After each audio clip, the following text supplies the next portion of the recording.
بسم الله الرحمن الرحيم يا بني إسرائيل أي أولاد يعقوب عليه الصلاة والسلام اذكروا یاد کړئ نعمتي زما نعمتنا التي هغا انعمت چې ما کړی دي علیکم پتا سو باندې وأني أودام چې بشک ما فضلتكم ورکړی تاسو على العالمين په زمانه د مخلوقات باندې واتقوا او ويرګي يوما دها ورزنا لا تجزي چې بدل باور نکړي نفس یو کس عن نفس دبل نفسنا شيئا هیڅ شيء ولا يقبل ونبا قبل وليشي منها داغينا عدل سفديا ولا تنفعها او نبا فايدة وركمي اغيتا شفاعة سفارش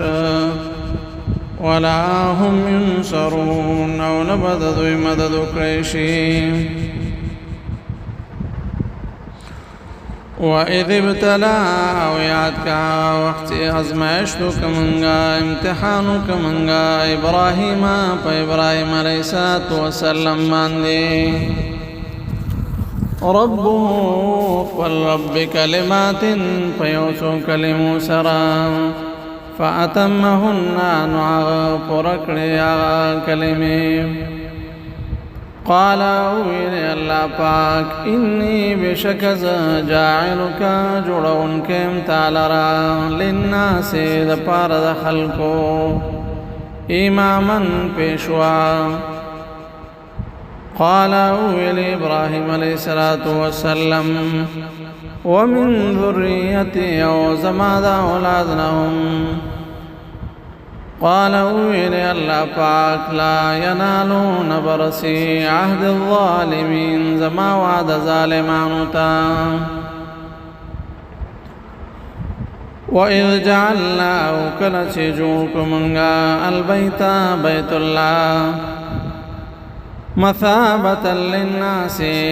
زايد ثواب د پار د خلقو وامنا و د امن زي واتخذوا او جوړ کړئ من مقام ابراهيم مقام د ابراهيم عليه الصلاه والسلام مصلى زيد منز وعهدنا ومن حكمك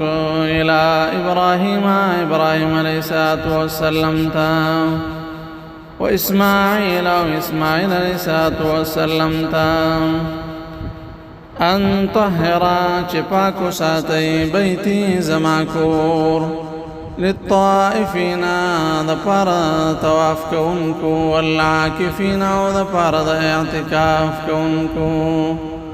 والركع السجود دپار درکو کونکو سجد کونکو